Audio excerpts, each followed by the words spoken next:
Hey guys, দুজনে full ready হয়ে বেরিয়ে পড়েছি না, এখনো বেরোয়নি। আর দেখো এখানে আমি ভিডিও করছি আর ও দেখছে নিজের মুখ কেমন লাগছে।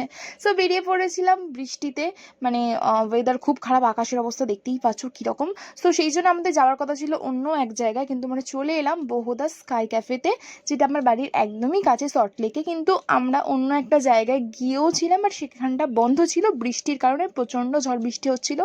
সেই রেমাল না কি একটা ঝড় ওই দিন এসেছিলো, ওই দিনকারের কথা বলছি। সো তারপরে বহুদা ক্যাফেতে চলে গেলাম, গিয়ে আমরা এই স্টার্টার একটু টুকটাক খাবার দাবার অর্ডার করলাম। আর এখানে ও আমার ভিডিও করছিল দেখে আমি আবার ঠিকঠাক হয়ে বসে পোজ দিয়ে আবার একটু স্টাইল করে খাবার সার্ভ করছিলাম। আর এই ক্যাফেটাও বেশ ভালো ছিল, মানে এটা ছিল রুফটপ ক্যাফে, বাট যেহেতু বৃষ্টি পড়ছিল তো আমরা ওপেন রুফটপটায় বসিনি, আমরা কাজ দিয়ে ঘেরা যেটা ওখানটাই বসেছিলাম। বেশ ভালোই অ্যাম্বিয়েন্স আর ব্যবহারও খুব ভালো এখানকার স্টাফদের। সো তারপরে বৃষ্টিতে ভিজতে ভিজতে আমরা সল্টলেকটা ঘুরছিলাম। এইভাবে পুরো মানে সানডেটা আমরা খুব